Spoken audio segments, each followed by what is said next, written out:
Bonjour tout le monde, on est vendredi 28 avril et je vous prends un petit peu en face cam. Depuis le début de ce vlog, j'ai pas trop eu l'occasion d'ouvrir officiellement ce vlog de vacances parce que je suis pas chez moi et du coup c'est parfois difficile de s'isoler un petit peu pour venir vous parler.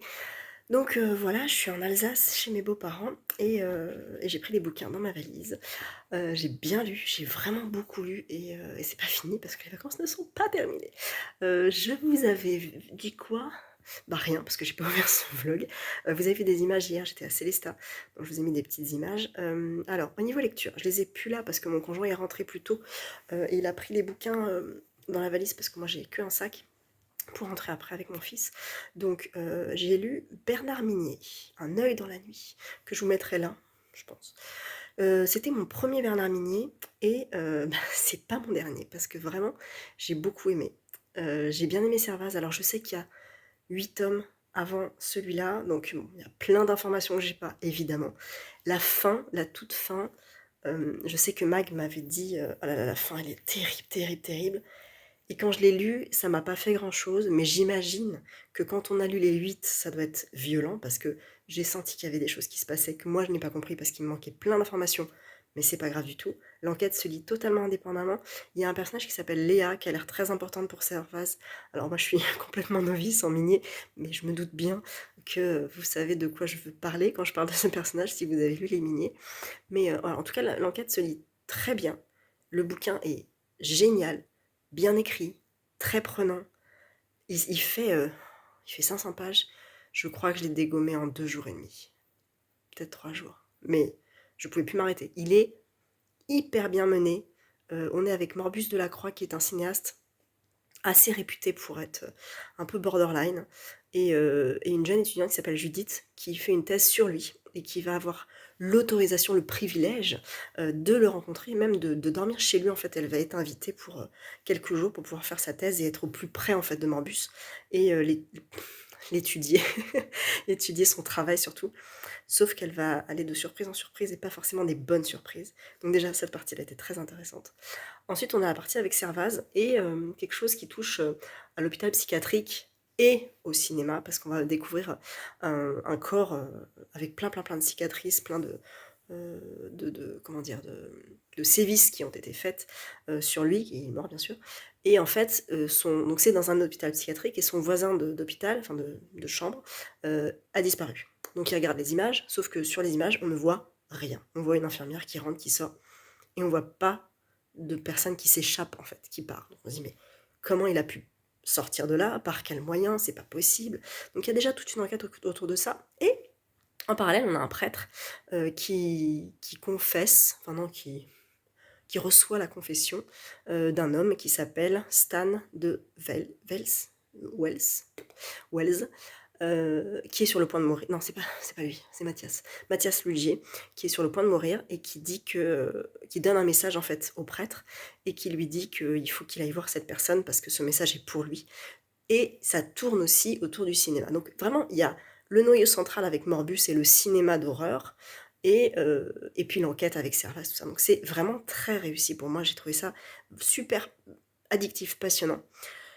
Et la fin était intéressante, mais n'était pas forcément celle que j'attendais. C'est pas grave, ça s'est très bien passé pour moi. J'ai beaucoup aimé. Mais c'est vrai que la fin, je m'attendais peut-être à autre chose. Peut-être. Après, il part loin, il y a beaucoup de détails, il y a beaucoup de personnages, donc il est obligé de recoller les morceaux, de remettre un peu toutes les pièces du puzzle en route, enfin en place, et d'amener à un dénouement. Donc c'était le bon dénouement, je pense. Mais c'est vrai que je m'attendais à autre chose. Et donc ça, c'était mon premier minier. J'ai glacé dans ma wishlist, hein, ça c'est clair, je vais l'acheter. Et je vais du coup commencer par glacer. Et petit à petit, peut-être je me dis si je lis du minier... Ah, j'ai Lucia aussi dans la palle. Faudrait que je lise. Donc si je lis du minier, je lirai glacé, je lirai Lucia aussi. Et ouais, Servaz, je l'aime bien. Donc voilà, ça c'était bien. Ensuite, j'ai lu La planète des singes de Pierre Bouille, avec 2 L, qui est un roman de 1963 de science-fiction, je pense. Attendez, j'ai mal à la main. Euh, et qui... Alors, moi je connais pas du tout le film, enfin je connais. de nom, le film La planète des singes bien sûr, mais je ne l'ai jamais vu, j'avais jamais lu le bouquin, je ne savais même pas qu'il y avait un bouquin à l'origine. Quand je l'ai reçu l'an dernier de Pocket, je me suis dit ah bon, très bien, je ne savais pas. Donc je l'ai lu en un peu plus de 24 heures, il fait 192 pages, mais c'est écrit Rikiki de chez Pocket, et c'était génial. C'est donc un livre de science-fiction, avec un récit enchâssé. Donc on a deux personnages au début du roman qui s'appellent Jean et Phyllis, je crois, qui sont en vacances dans leur vaisseau spatial, loin de tous les astres qu'ils connaissent. Donc on se dit, d'accord, petit côté SF quand même. Et ils sont sur leur voilier dans une bulle, tout ça, je trouve ça génial. Bon. Et ils arrivent et ils découvrent en fait dans l'espace une bouteille. Alors, on connaît les bouteilles à la mer, je ne connaissais pas les bouteilles dans l'espace. Et donc ils vont partir à la pêche à la bouteille, donc ils récupèrent cette bouteille, et dans cette bouteille il y a un message, un texte assez long d'un homme qui décidait de raconter son histoire et de lancer cette bouteille pour prévenir la population spatiale de ce qu'il avait vécu. Et donc en fait nous sommes avec trois personnages, il y a Ulysse, le professeur Antelme je crois, et un autre, je ne me rappelle plus. Trois personnages qui décident d'atterrir sur une planète inexplorée, mais qui semble avoir de la vie. Et ils découvrent des hommes. Formidable, sauf que ces hommes sont à l'état sauvage. Donc ils n'ont pas le langage, ils ont des manières très animales, et ils se disent, bon bah, c'est un peu dingue, donc ils essaient de les étudier, parce que c'est des professeurs, des personnes un peu scientifiques, donc ils essaient de les étudier, et en fait, ils découvrent que la planète est habitée par des hommes, êtres humains, oui, des hommes en fait, qui vivent à l'état sauvage et qui sont dirigés par les singes. Chimpanzés, guenons, gorilles, orang-outans. Il y a des classes comme ça de personnes, enfin de singes. Et donc, les singes traitent les hommes comme sur Terre, les hommes peuvent traiter les singes. Expériences scientifiques, etc. Enfin, voilà, on les étudie pour savoir comment ils se développent. Et c'est très, très étrange et ça nous fait réfléchir un petit peu à notre comportement vis-à-vis des animaux. Donc c'était vraiment très intéressant. Il y a des personnages, enfin il y a des passages plutôt qui sont drôles et qui mettent en lumière en fait ce qu'on peut connaître sur notre planète. Et la fin est géniale. Donc c'est un récit enchâssé, donc il y a une première partie avec Jean et Phyllis, puis une deuxième où on découvre l'histoire de Ulysse et Professeur Machin, et puis l'histoire se termine et on retourne avec Jean et Phyllis. Donc la fin déjà du récit avec Ulysse et compagnie est, non pas drôle, mais elle est peut-être tragique, mais je l'ai trouvée parfaite. Et la fin, la deuxième fin est monumentale. Pour moi, elle était extraordinaire, c'était la meilleure fin. C'était drôle, j'ai ri, et je me demande du coup ce que donne le film en fait. Donc je serais curieuse de voir le film. Alors je sais qu'il y en a plusieurs qui ont été faits, 3 au moins il me semble, mais voilà, je voudrais voir peut-être l'original qui est peut-être des années 60, 70. Donc voilà, un petit peu curieuse de ça. Voilà, ça c'était pour la planète des singes. Et là, je suis en pleine lecture de La brodeuse de Winchester, il y a un petit reflet sympathique, de Tracy Chevalier, et je suis presque à la moitié, et ça se passe très bien. Je suis avec Violette Speedwell, en 1932, à Winchester, qui est à l'église et qui observe les broderies sur les agenouilloirs de l'église. Je me demande si un agenouilloir, c'est pas un prie-dieu, en fait, hein, tout simplement. Et elle trouve ça très beau. Donc elle voudrait apprendre la broderie. Donc elle va se renseigner pour apprendre la broderie. Et elle dit, mais à votre âge, vous ne devrez pas être mariée avec des enfants, parce qu'elle a 32 ans, elle est vieille fille, et lui, 38 ans, pardon. Elle est vieille fille, et elle le vit très bien, avec ses bouquins, son thé et sa broderie. Ça m'a fait bien rire. Et donc elle va apprendre la broderie comme ça, puis elle va trouver un immense plaisir à faire de la broderie, elle va en faire partout. Et puis elle va aussi, alors elle aura une relation un petit peu compliquée avec sa mère et sa famille, et elle va décider de partir en vacances seule, déjà ce qui n'est pas bien vu dans les années 30 pour une femme de 38 ans, et elle va faire la rencontre d'un homme qui est sonneur de cloche, qui s'appelle Arthur, et qui est assez intéressant. Voilà, je ne vous en dis pas plus, mais j'ai grand plaisir à retrouver la plume de Tracy Chevalier. J'ai lu La jeune fille à la perle, Prodigieuse créature, La dernière fugitive, et ça c'est le quatrième que je lis. Il y en a un autre qui me tente, c'est Le récital des anges, je crois, qui me tente beaucoup d'elle aussi. Et voilà, c'est très bien écrit. C'est pas écrit méga gros non plus, hein. Merci Folio. Mais bon, ça va, ça le fait. Donc je suis presque à la moitié, je vais l'avancer là parce que mon fils dort et que mes beaux-parents sont partis en course. Et je le lirai ce soir. Et normalement, je le finis demain. Et après, je lis L'argent de Zola. J'ai très très hâte Je vais le mettre sur ma liseuse parce que c'est domaine public, donc je ne l'ai pas pris là, en papier. Mais je le trouverai sur liseuse facilement. Voilà, j'espère que vous ça va et que vous profitez bien des congés, week-end, soirée, où que vous soyez. Et voilà, j'essaie de vous reprendre un petit peu plus tard pour vous faire un point sur le Tracy Chevalier et le Zola. Mais je pense que ça sera un vlog assez court de toute façon. J'espère que vous m'en voudrez pas trop. Mais j'essaie de faire ce que je peux.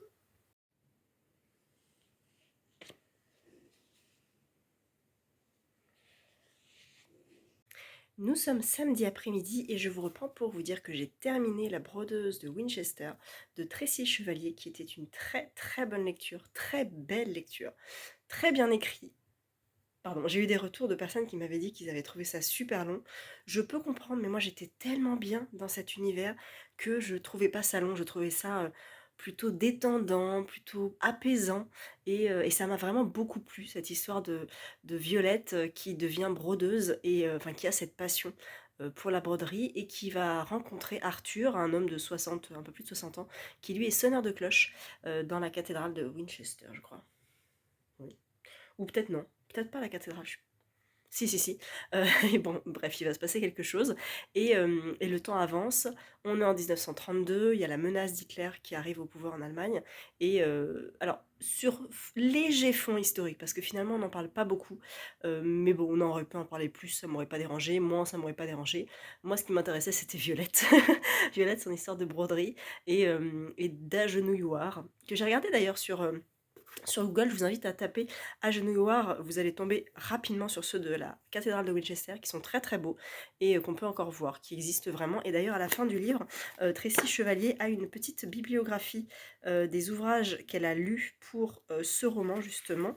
Et il y a notamment alors Louisa Pessel, qui est un personnage de l'histoire qui a vraiment existé. Louisa Pessel et les tapisseries de la cathédrale de Winchester. Qu'est-ce qu'on a d'autre encore?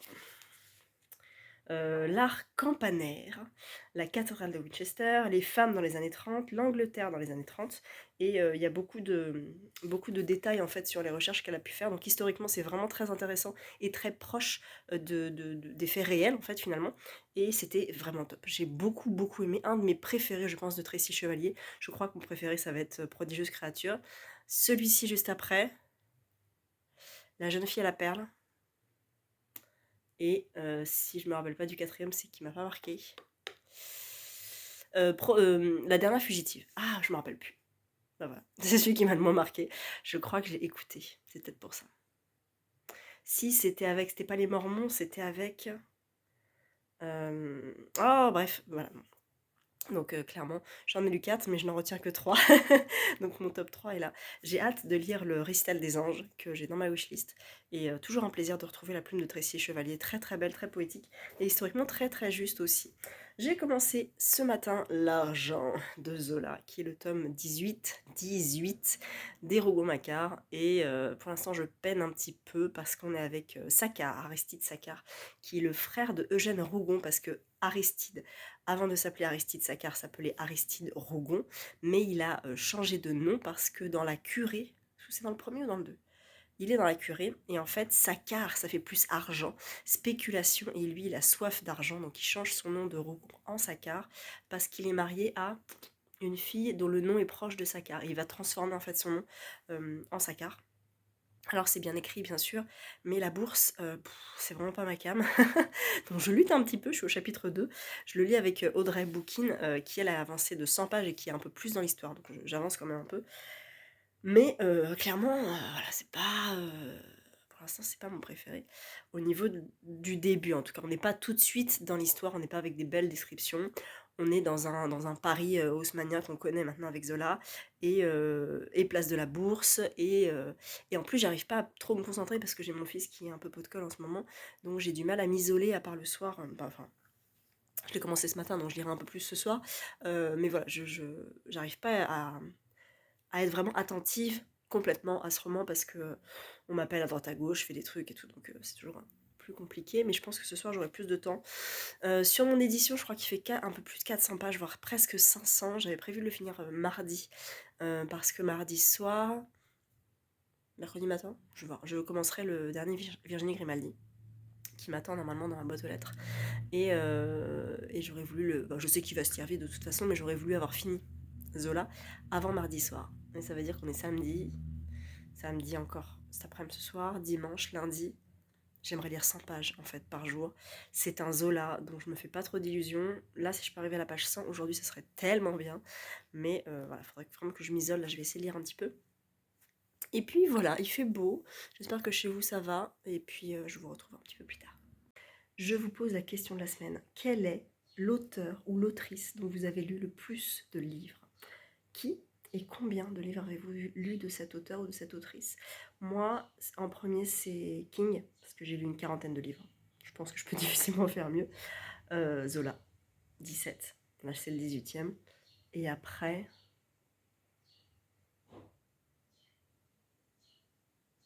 Je cherche dans mes bibliothèques. Peut-être Virginie Grimaldi, je les ai tous lus.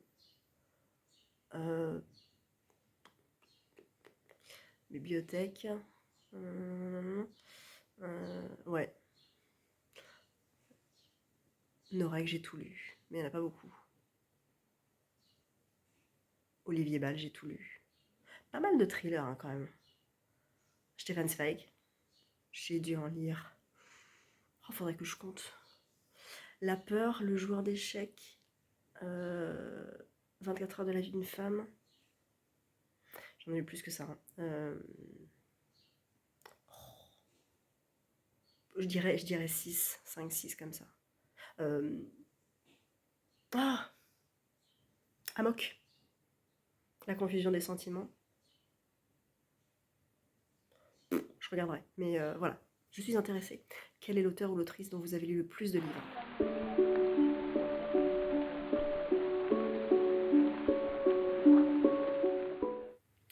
On est lundi 1er mai et nous sommes dans la semaine on lit des graphiques. J'en ai pris 2 là avec moi, Nana tome 2 et Death Note tome 4, pour les lire un petit peu ici. Je repars demain. J'ai déjà lu le tome 2 de Nana qui était un bonheur. Vraiment un réel plaisir à retrouver. Ça y est, elles ont emménagé ensemble. Ça y est, il se passe des choses dans leur vie. Ça y est, Hachi, donc elle, découvre un petit peu le passé de elle. Et on s'attache vraiment, vraiment beaucoup à ces deux personnages. Je suis trop contente de les lire. Vraiment, c'est un régal. Trop contente. Et Death Note, donc je vais reprendre là aujourd'hui le tome 4 sur 6. Je vais le reprendre depuis le début pour ce tome-là, parce que je me rappelle plus. Je me rappelle plus où on en était. Et je crois qu'il y a un résumé au début, donc ça c'est top. Voilà pour les lectures graphiques du jour. Niveau lecture, sinon j'ai oublié de vous dire que j'étais en train d'écouter, je le mettrai là, Au soleil redouté de Michel Bussier que j'avais acheté avant le quai du Polar pour le faire dédicacer là-bas, ce que j'ai fait. Je l'ai écouté, je suis à presque 80%. C'est bien, j'aime bien. Je suis un peu perdue, on est dans les îles Marquises. J'ignorais que Jacques Brel était enterré aux îles Marquises, que Gauguin aussi, je suis nulle, hein. Vraiment je suis nulle là-dedans. Mais j'apprends du coup pas mal de choses. Et là on est donc sur un espèce de huis clos dans cette île-là, où il y a 5 futures autrices qui se retrouvent pour écrire, qui ont gagné en fait un stage d'écriture sur les îles Marquises, ça va, il y a pire comme lieu, avec un auteur connu qui s'appelle Pierre-Yves François et son éditrice Servane, comment elle s'appelle? Je sais plus. Servane quelque chose. Et en fait, une des filles, une des femmes, la vieille femme, enfin les 60 ans je crois, est retrouvée morte. Voilà, donc un truc un petit peu étonnant. Et puis assez vite, il y a d'autres événements qui arrivent, tout aussi glaçants, et j'avance comme ça dans l'enquête. Donc là, j'arrive peu à peu à des révélations, mais à certains moments, pardon, j'ai l'impression d'être un peu dans des clichés de personnages, mais ça va, ça passe. C'est pas, il n'y a pas une psychologie des personnages très travaillée, j'ai pas une grande empathie pour les personnages. Je trouve que l'écriture est pas dingue, donc j'arrive pas à vraiment être passionnée par ce bouquin. Il se lit bien, c'est le principal. C'est ce que je recherchais aussi. Je pense qu'il sera fini ce soir ou demain. Demain, je prends le train, donc j'aurai pas le temps de lire. Et puis j'ai hâte de commencer le Virginie Grimaldi, j'avoue, parce que là, je suis un peu à court de lecture après, donc ça risque d'être compliqué. J'ai mis Zola de côté parce que c'est dur. Je suis à 42%, hein, mais je lutte un petit peu, j'avoue. Donc je vais le lire en découpé, je pense. Je le lirai de temps en temps. il va peut-être me faire tout le mois, c'est pas grave. Mais voilà, je rame un peu avec celui-là, hein. J'ai hâte de passer à la débâcle, j'avoue. Je sais pas quand. Je veux les finir, les 2 qui me restent cette année. Je sais pas du tout quand je vais les caser. Il faut que je les case pour m'obliger à me dire, voilà, telle date, je lis ça, telle date, je lis ça. 2, ça va, il me reste 2 titres, hein. C'est pas comme s'il me restait 5 ou 6. Franchement, c'est carrément possible. Je peux m'en lire un cet été et peut-être un à l'automne, ça serait cool. Comme ça, voilà, j'ai terminé ensuite les Rougon-Macquart. Après, je lirai Thérèse Raquin. Après, Madeleine Ferrat. Après, Les Trois Villes. Et puis les évangiles. Et puis je passerai aux poèmes, aux contes, à tout ça. Enfin, voilà. Genre, on est encore pour quelques années avec le travail de Zola. Voilà, je vais retourner à Death Note. Enfin, je vais retourner, non, je vais rentrer dans ce tome 4 tranquillement. Et puis, voilà. Et rebonjour, on est mardi après-midi, ça y est, je suis rentrée chez moi. Plein de paquets pourri gâtés jusqu'à la moelle. Notamment par Flammarion, je vous montre ça juste après. J'ai un petit peu lu Death Note hier, mais je vais être encore à la bourre dans ma semaine de graphique. C'est pas grave, je pourrais pas le lire aujourd'hui, je pense. Par contre, j'ai commencé hier, Là où les arbres rencontrent les étoiles, de Glendy Vandera, qui était sorti chez Pocket, que j'avais demandé et que j'avais très envie de lire. Ce qui m'énerve, c'est que ça s'enlève pas, parce qu'en vrai, je pense que la couve, elle est super belle et qu'il n'y avait vraiment pas besoin de ça, mais bon, c'est pas grave. C'est des petits commentaires, mais bon, bah, j'ai pas besoin des commentaires, ils me faisaient envie de toute façon. C'est l'histoire de Joe, et d'une jeune fille qui prétend s'appeler Ursa et venir d'une autre planète. Elle a 9-10 ans. Je veux pas trop lire le résumé, mais voilà, ça commence comme ça. Joe trouve une petite gamine sur le pas de sa porte, un peu en forêt. Elle a une petite cabane dans la forêt où elle habite, seule. Et elle découvre cette gamine perdue qui ne veut pas rentrer chez elle et qui semble avoir des hématomes sur le corps. Donc quand elle appelle le shérif, elle s'enfuit, la gamine. Et donc elle décide de l'héberger, quoi, la nourrir, la laver, tout ça, enfin s'occuper un petit peu d'elle, pas comme si c'était sa fille, mais juste de garder un petit œil sur elle. C'est drôle et c'est très... je vais pas dire c'est onirique, mais c'est un peu féerique dans cet esprit que la gamine a pour parler, en fait. Elle est très hyper spontanée et très crédible dans ce qu'elle dit. Si, je viens d'une autre planète, voilà, j'ai besoin de 5 miracles pour repartir chez moi. On ne sait pas ce que c'est que ces 5 miracles. J'ai avancé, il y en a déjà 2, 3 qui sont passés. Et le personnage de Joe est assez mystérieux. On en sait un peu plus. Alors, je ne sais pas si j'ai loupé le début, loupé quelques informations dès le début, mais à un moment donné du bouquin, on apprend des choses sur sa santé. Et je m'attendais pas à ça. Alors je me dis, tiens, est-ce que je l'ai pas vu? Mais ça m'a pas dérangé. Donc franchement, j'aime beaucoup. J'aime bien le style. J'accroche vraiment beaucoup. Il n'était pas prévu du tout, mais c'est pas grave. Donc je suis à la page 149 et il en fait 439. Voilà. Donc ça me fera quelques jours, mais évidemment que je vais le mettre de côté, hein, parce que j'ai ça à lire, que j'ai reçu. Voilà, j'ai été pourri gâtée par Flammarion et livre de poche. Donc j'avais prévu dans mon planning de lire le Virginie Grimaldi avant sa sortie. Je l'ai pas reçu avant sa sortie, donc je le lirai à partir de ce soir, et encore je suis même pas sûre. Demain pour sûr, je vois Virginie demain pour la faire dédicacer, enfin pour faire dédicacer le livre. Et je ne pourrai pas le chroniquer donc le jour de sa sortie. Tant pis, mais je commence donc demain. Donc ça veut dire que là où les arbres rencontrent les étoiles, je le mets en pause. C'est pas très grave, il me suivra. Franchement, je peux le dégommer, il me reste 300 pages. Je le dégomme en 3 jours quand je veux dans le planning. Enfin voilà, il n'y a pas de souci. 2 ans qui se lit bien. Mais j'ai donc reçu, alors c'est les autres colis que j'ai appuyés. J'ai donc reçu de la part de Flammarion et Livre de Poche, déjà Livre de Poche, le dernier Virginie Grimaldi en poche. Il nous restera ça. J'enlève ça, j'en ai marre des bandeaux. Voilà, il est très très mignon. La couverture est toujours très mignonne. Les Virginie Grimaldi, ils sont toujours très très choux. Donc ça, c'est la sortie poche avec toujours le petit mot en fait imprimé de la part de Virginie Grimaldi, une petite dédicace, pas personnalisée, mais dédicace quand même. Et ça, je trouve ça très très beau. Donc il nous restera ça que moi j'avais déjà lu l'an dernier. Peut-être que je ferai gagner celui-là, je vais voir. Et puis.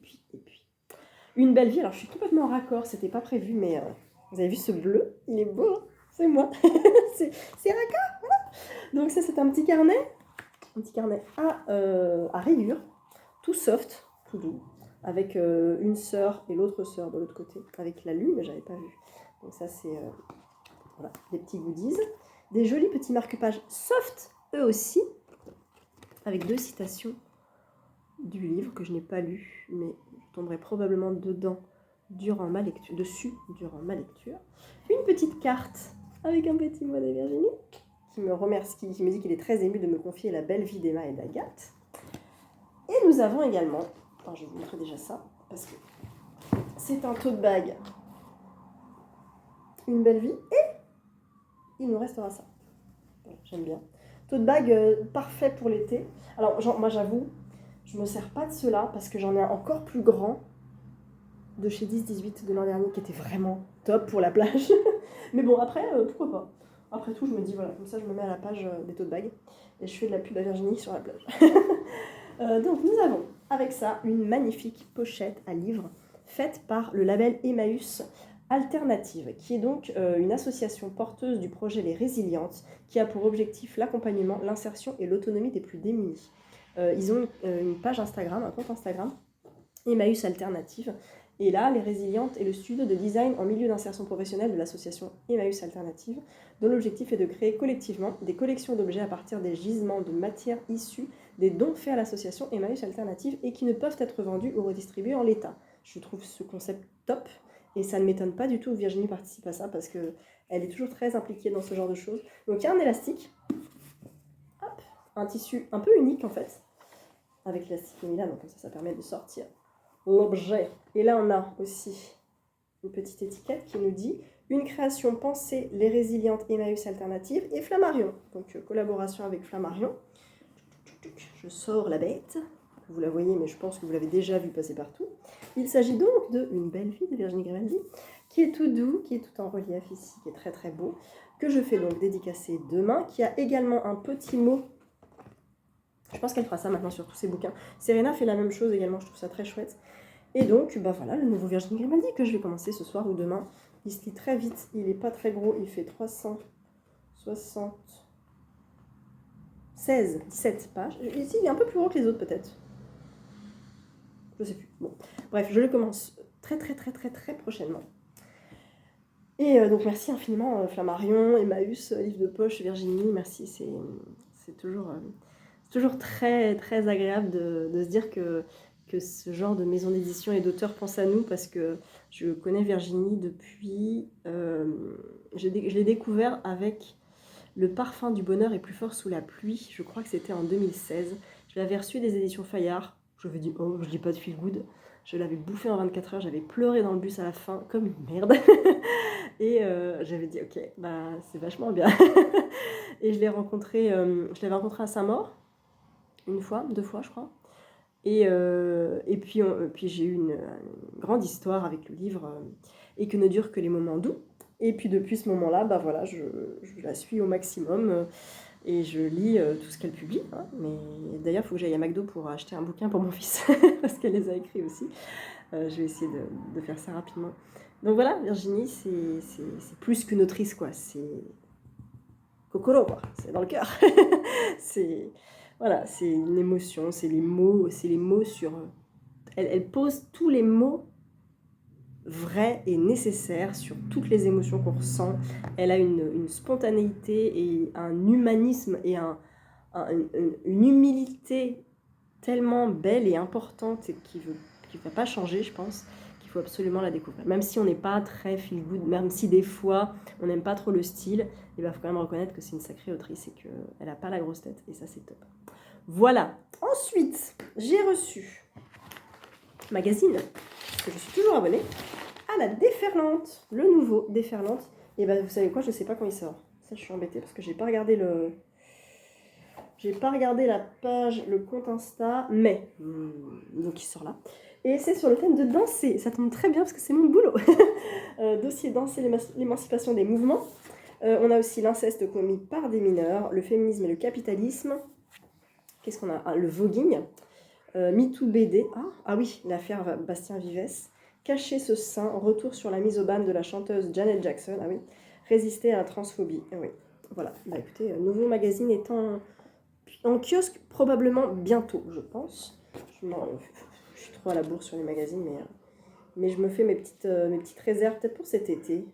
Sur la plage, ça peut être pas mal aussi. Il y a de la BD, il y a des interviews, il n'y a pas de pub. Et danser, tiens. Truc de danse. Trop bien. Il y a plein de photos de danse et tout. Trop bien, bref, voilà. Ensuite, j'ai reçu 3 paquets Pocket dans 3 enveloppes différentes. Donc peut-être Pocket peut se mettre d'accord pour envoyer une enveloppe avec 3 bouquins. Mais bon, je n'attends rien de Pocket. En fait, si, j'attends un truc de chez Pocket. C'est Méfiez-vous des anges de Olivier Ball. Mais je ne l'ai pas demandé, donc peut-être que je vais le recevoir, peut-être pas. Mobilette de Frédéric Ploussard. Qu'est-ce que c'est ça? C'est rigolo. Ah, elle est rigolote cette couverture. Mobilette, ça me dit quelque chose. Il est sorti où celui-là? Il est sorti chez Héloïse d'Ormesson en 2021, d'accord. Reçu le prix Stanislas du premier roman. Ah ouais, quand même. Ok. Bah écoutez, je ne connais pas du tout. Il sent bon. Alors, je vous lis le résumé. Tout ce qu'il a toujours voulu pour Noël, Dominique, c'était une mobilette. Une belle, une orange, une qui l'emmène loin des Vosges. Évidemment, cette mobilette, il n'en a jamais vu la couleur. Bien des années plus tard, Dom traîne toujours ses presque 2 mètres dans ce coin de France sinistré. Une famille disjonctée qu'il ne voit plus. Une vie conjugale peu épanouie. Un job réducteur au foyer d'aide sociale à l'enfance auprès d'ados absolument hors de contrôle. Calmer le jeu, juguler l'émeute, voilà son quotidien. Restent les champignons hallucinogènes, les copains, la fantaisie. Parce que parfois, quand on doit faire sans, il faut bien faire avec. Ça a l'air vachement... Ah oui, ils mettent hyper drôle et virtuose. Ouais, ça a l'air très punchy, très plein de vie. Ça peut être très chouette. Il fait pas mal quand même. 440 pages. Donc merci beaucoup Pocket. Mais je n'ai pas terminé avec Pocket. Il sort quand? On ne sait toujours pas. On ne sait toujours pas. C'est pas grave. Deuxième Pocket. Ah bah oui, mais attends, j'en ai lu qu'un. Labyrinthe de Franck Tillier. Ça, je sais qu'il est sorti. Alors moi, je sais que c'est le 3e tome de la saga du manuscrit inachevé. Je n'ai lu que le manuscrit inachevé. Je n'ai pas lu Il était 2 fois. Du coup, celui-là, il faut que je lise d'abord Il était 2 fois, en sachant que le manuscrit inachevé. Je suis un peu restée sur la fin. Je me rappelle encore de la fin, du twist, du truc. Voilà, je me suis dit, oh, c'était déjà vu pour moi. Mais bon, pourquoi pas. Donc là, je vais peut-être pas vous lire. Si, je vous lis. Non. Camille Nijinsky. Alors ça, quelqu'un qui s'appelle Nijinsky, c'est pas commun. Bon. Merci Pocket, encore une fois. Je vous lis pas le résumé, je vous laisse aller voir le résumé. Et le 3e, est-ce que c'est celui que j'attends? J'ai pas demandé, mais pas du tout. Ah, Duchesse de Chris Whittaker. Ça, je l'ai vu passer, je crois que c'est Sonatine. La couve est magnifique. J'adore. Super. Et c'est écrit Les Révélations Pocket. Et ce qui est bien, c'est qu'il n'y a pas de bandeau. Révélation. Ça, là, c'est beaucoup plus discret, je trouve. Hein, pas vous? Il est beau. Il est sorti, je pense, chez Sonatine. Exactement, Sonatine. Duchesse a 13 ans, pas de père et une mère à la dérive. Dans les rues de Cap Haven, petite ville côtière de Californie, elle ne souffre ni pitié ni compromis. Face à un monde d'adultes défaillants, elle relève la tête comme un défi, tout en veillant sur son petit frère Robin. Mais Vincent King, le responsable du naufrage de sa mère, vient de sortir de prison. Et son retour à Cap Haven ravive le tumulte du passé. Face à cette menace, Duchesse n'a plus le choix. Il va lui falloir mener le combat pour sauver ce qui peut l'être et protéger les siens. Ça a l'air d'avoir pas mal d'action. C'est un beau petit pavé qui fait 540 pages et qui, je pense, est sorti ou va sortir très prochainement. Cette couverture est super. J'adore. J'aime beaucoup. Bravo Pocket. Merci beaucoup Pocket pour ces 3 envois. J'ai plus de place sur mon bureau. Et j'ai reçu encore quelque chose de la part de chez Payot Rivage. Je sais ce que c'est. Je suis en aubaine, mais j'ai craqué et j'ai demandé un SP parce que Sorcière littéraire, si vous ne la connaissez pas, elle est sur Instagram, Sorcière, donc comme une sorcière mais avec Sorcière littéraire, fait beaucoup de critiques de bouquins féministes, tout ça. Et là, elle a critiqué, enfin elle a chroniqué, un bouquin qui me tentait déjà de chez les éditions Rivage, qui est écrit par un homme, mais qui parle d'un homme aussi que j'aime bien aussi. C'est Un garçon ordinaire de Joseph d'Anvers, qui parle de Kurt Cobain. Ils sont 6 jeunes rebelles et insouciants, idéalistes et sans concession. Ils traversent leur adolescence avec des rêves trop grands pour eux. Dans 3 mois, ils passent le bac. Mais aujourd'hui, Kurt Cobain est mort. Et tout va basculer. Comment se construire quand tout autour vacille et que les repères explosent? Comment jouir de ces derniers instants avant l'âge adulte alors que la société leur réserve un avenir dont ils ne veulent pas? Ils sont les ultimes représentants de la génération X et vivent là les premières heures d'un monde en plein bouleversement. Nous sommes en 94, d'ici peu, rien ne sera plus pareil. Kurt, c'est Kurt quoi. Voilà, donc Kurt Cobain dans mon cœur. Et du coup, bah voilà, j'ai demandé. Il est sorti le 5 avril, mais j'avais reçu en fait le catalogue Rivage et je l'avais vu et je me suis dit oh non non soyons raisonnables. Et quand j'ai vu les chroniques pleuvoir avec tous les avis dithyrambiques, j'ai fait bon allez d'accord, je vais recontacter quelqu'un de chez Rivage. Et ils m'ont dit oui on vous l'envoie, c'est très très gentil, merci beaucoup Rivage et je vais me le programmer, je sais pas quand mais enfin il me fait tellement, il est court hein. Il fait 200 pages, ouais il fait 220 pages quoi, donc, je pense que ça peut être fulgurant et très très intéressant. Merci beaucoup, beaucoup. Donc je suis en aubaille, mais je l'ai déjà mis dans ma palle celui-là parce que je savais, j'étais en vacances, mais je savais que j'allais le recevoir. Le Virginie Grimaldi est aussi dans ma palle et j'ai reçu, ah je ne vous l'ai pas montré, j'ai reçu également le dernier Nicolas Robin, Sex Bomb, avec ce husky magnifique sur la couverture. Voilà, il l'a envoyé très gentiment dédicacé, donc il faut que je mette mes petites pastilles. Ah bah j'en mettrai une pour Virginie demain. Bah je voulais les résumer, même si j'ai pas envie de le lire en vrai. Je vous le mets comme ça et vous le lisez. C'est pas très... pas top, hein. Vous arrivez à lire? Eh ben, vous savez quoi? Vous tapez Sex Bomb de Nicolas Robin et vous trouverez les résumés. Voilà, il sort aujourd'hui. Je crois qu'il sort aujourd'hui. Ah, qu'est-ce que j'ai fait du communiqué de presse? Bref, il sera sorti quand vous verrez ce blog de toute façon. J'adore ce rose, j'adore ce chien. Je crois que j'aurais pu acheter ce livre juste pour le chien. Je suis team chien, je suis pas team chat. J'aime bien les chats, mais les chiens, je suis gaga devant les chiens. Je suis bête, je suis stupide devant un chien. Sauf les chihuahuas et les pitbulls. Voilà, mais sinon j'aime tous les chiens. Peut-être sauf les lévriers, je trouve pas... Voilà. Mais alors les huskies, les beagles, les tout, je prends tout. Voilà, j'aime tous les chiens. Voilà, je suis bête, très très bête devant un chien. Mais je suis sûre que je suis pas la seule. Est-ce que vous aussi vous êtes team chien ou est-ce que vous êtes team chat? Dites-moi, parce que je sais que Instagram, Booksta, la lecture, le thé marche avec les chiens, avec les chats plutôt, pas trop avec les chiens. Mais moi je suis team chien. J'ai eu un chien pendant 16 ans et un caniche. Elle était bête, mais je l'adorais. Mais comme ça. Et puis, je n'aurai pas de chien, je n'aurai plus de chien, je pense. Sauf si mon fils... Oh non, non, non. Un poisson, peut-être. Un hamster, j'en sais rien, un truc qui prend pas de place. Mais non, un chien, ouais, j'adore les chiens. J'adore les chiens. Voilà, écoutez, sur ces belles paroles, je vous laisse là. Demain, donc, je vois Virginie Grimaldi en dédicace et je vous prends avec moi, je vais vlogger un petit peu. Et puis, selon, j'avancerai donc la lecture d'une belle vie. Et puis, je vous reprendrai à l'occasion, bien sûr.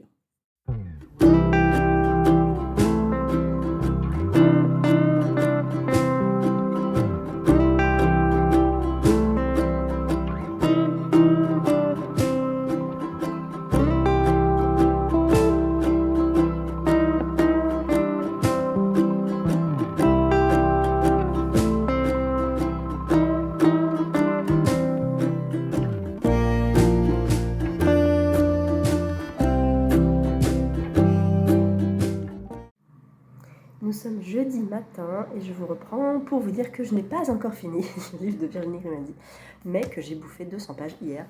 Et je pensais qu'il faisait 315 pages, je sais pas pourquoi, et en fait non pas du tout, il en fait 370, donc il m'en reste presque 100 encore. Je vais le finir aujourd'hui. Je vais le finir aujourd'hui et je vous le chroniquerai demain, je pense. C'est de toute façon, ça sera un coup de cœur, hein, comme tous les Virginie Grimaldi évidemment. Le petit plus, c'est que il est dédicacé parce que j'ai vu l'autrice hier soir et que c'était trop bien et que c'était bien organisé. On avait des petits tickets à la librairie Le Divan et on avait donc notre petit bon en fait pour faire la queue. Je m'étais inscrite avant bien sûr et voilà, j'ai pu discuter un petit peu avec Virginie. C'était un vrai bonheur. Elle m'a reboosté, elle m'a fait beaucoup de bien en fait, ça m'a fait hyper plaisir de la voir, donc c'était vraiment top, vraiment top. On a bien rigolé et voilà, j'avais peur de ne pas la voir cette année parce que il n'y a pas le salon du livre de Saint-Maur et je ne sais pas ce qu'il en est de Brive en fait, je ne sais pas si elle sera à Brive ou sûrement à d'autres salons, je pense, elle va être à d'autres salons, mais c'était vraiment la première occasion de la voir là pour sûr de l'année, donc j'ai un peu sauté dessus j'avoue. Et je suis bien contente. Voilà, bah c'est tout ce que j'avais à vous dire pour ce matin. J'ai essayé d'avancer un petit peu mes lectures. Niveau graphique, c'est une catastrophe. J'ai essayé de lire hier Le Paris des Merveilles en BD. que m'avait offert Ludivine. Et en fait, le truc, c'est que je me suis dit, ah, je vais le lire avec mon fils. Allez, tiens, il y a des dessins et tout, ça va lui faire plaisir. Première page, un train, une locomotive. Mon fils est fan de train, sauf que j'ai pas pu tourner les pages parce qu'il voulait rester sur la page de la locomotive. Donc c'est pas grave, hein, tant pis, je vous ai partagé donc une semaine de graphique. N'hésitez pas à lire des graphiques, c'est bien, mais moi j'ai pas pu en fait cette semaine, c'est un peu compliqué. Et puis d'autant que c'est des BD que j'ai prises, donc dans le métro, je peux pas les trimballer. Donc je vais voir peut-être ce matin. Si, peut-être ce matin, je vais lire ma BD. Mon fils est devant les trains, j'avoue, justement. Et je vais peut-être en profiter pour lire un petit peu ma BD, Le Paris des Merveilles. J'ai aussi, en fait j'en ai 4 autres à lire hein, concrètement. J'ai même pas fini le tome 4 de Death Note, j'ai même pas avancé, j'ai même pas lu un tiers de Death Note. Donc pour l'instant j'ai lu Nana. Point. Voilà, j'ai lu un manga et quart. Voilà, donc je vais aller lire ma BD maintenant.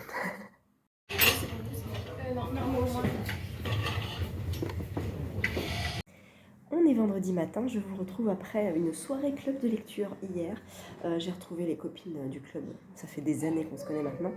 Et on a échangé, on s'était dit qu'on se faisait un petit swap de Noël. Et comme on est un nombre impair, une donnait à la deuxième, qui donnait à la troisième, qui donnait à la quatrième, etc., etc. Donc en fait, moi j'ai reçu d'une copine, mais je ne lui ai pas forcément donné, j'ai donné à une autre copine. Et j'ai reçu donc mon swap de Noël. En mai parce qu'on n'a pas réussi à se capter avant, donc ça n'a aucune importance. Et j'ai reçu des petites choses trop bien. Ici une petite box Holiday Vibes pour Noël, mais avec un masque pour le visage, une crème pour les mains et une petite chauffette. Ici. Voilà. Et c'est trop bien. Et ça va me servir parce que j'ai mal au trapèze, donc je vais la mettre au micro-ondes et c'est le format idéal pour mon trapèze. Voilà, c'est parfait. Donc merci beaucoup Alix pour cette petite boîte. J'ai reçu, mais je les ai rangés aussi, des Kit Kat eggs de Pâques, parce qu'elle a actualisé un petit peu le swap, et des M&M's brownie. Je n'ai jamais goûté des M&M's brownie, je suis très très curieuse, donc je goûterai ça peut-être dans la journée. Et elle m'a offert aussi un livre que j'attendais, enfin qui était dans ma palle, de chez Faubourg Marigny à la base. Il est sorti chez Pocket, c'est La vie qu'on m'a choisi, de Hélène Marie Wiesmann. Il me tentait énormément, énormément. Je ne veux pas relire le résumé, mais il a l'air assez noir en fait comme roman. Et on va lire en fait ensemble avec Alix parce qu'elle l'a, et aussi avec Ludivine, lecture du chapitre.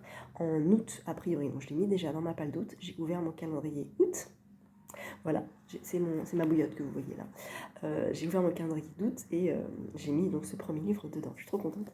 Et Ludivine aussi m'avait gardé un livre que je lui avais demandé qu'elle avait reçu et qu'elle m'a donné. C'est le recueil de nouvelles de Mariana Enriquez, Les dangers de fumer au lit. C'est un recueil de nouvelles qui me tentait beaucoup. Je trouve la couverture superbe en fait. Je la trouve très très belle. Je trouve ce dessin très beau. Et c'est donc des nouvelles. Je ne sais pas combien il y en a.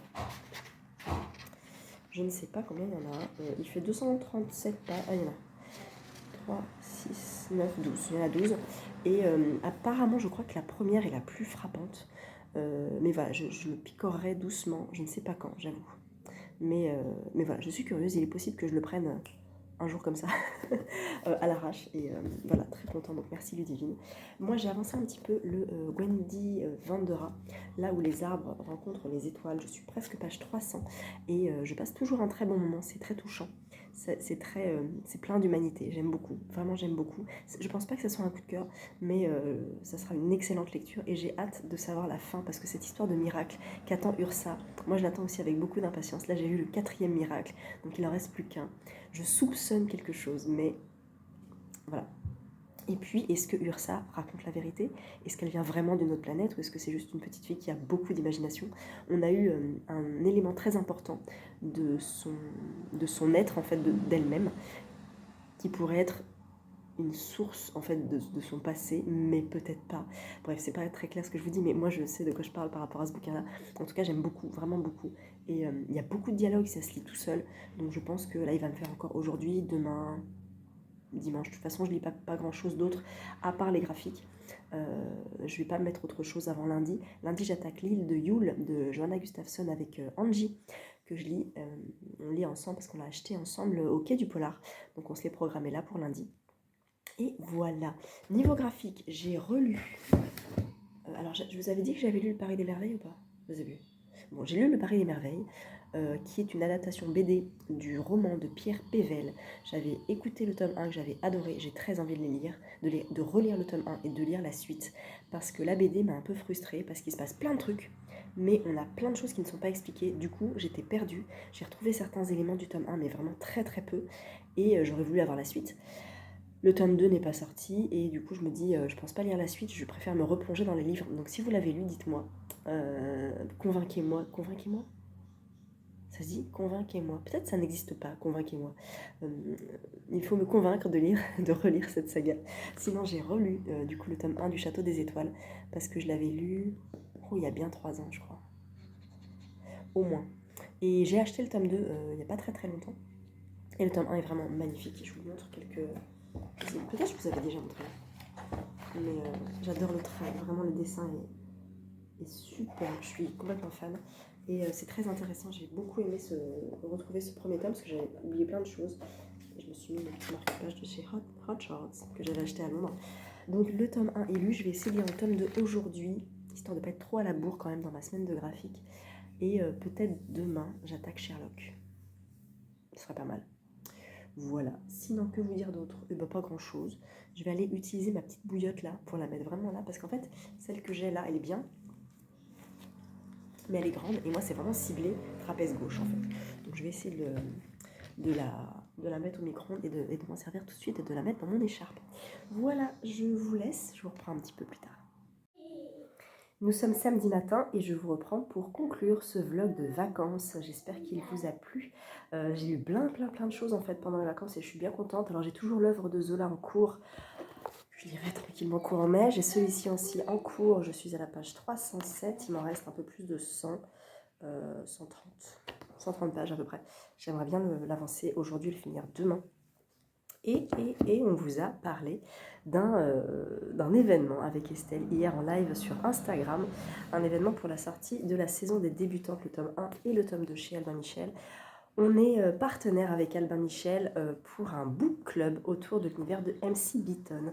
Un book club qui se déroulera en présentiel le 3 juin, samedi 3 juin dans Paris. Et on a tellement hâte de venir vous voir, enfin de vous voir et d'organiser cet événement. On sera les animatrices en fait de cet événement avec Albin Michel. Il y aura des surprises, il y aura des choses à gagner. On fera un live sur Instagram en direct pour que les personnes qui ne peuvent pas venir puissent être un petit peu avec nous aussi, et ça va être vraiment chouette. Moi j'ai déjà lu le tome 1, je sais que là Estelle va commencer, elle va enchaîner le tome 2, donc je sais pas si je vais peut-être la rejoindre éventuellement, et voilà, ça va être vraiment top. Le formulaire d'inscription sera en ligne à partir d'aujourd'hui, donc samedi, jusqu'à je pense mardi peut-être, ou mercredi. Donc voilà, n'hésitez pas si vous voyez cette vidéo à aller sur nos comptes Instagram ou sur le compte de Albin Michel ou de Agatha Raisin, enfin officiel Agatha Raisin Co, compte officiel de l'œuvre de MC Beaton. Ça nous fait très plaisir qu'Albin Michel nous ait fait confiance pour cet événement et franchement ça va être top. On a vraiment hâte. Donc écoutez, peut-être qu'on se verra là-bas, ça peut être chouette. Et puis moi je vous fais des gros bisous et puis je vous dis à très vite dans un prochain vlog.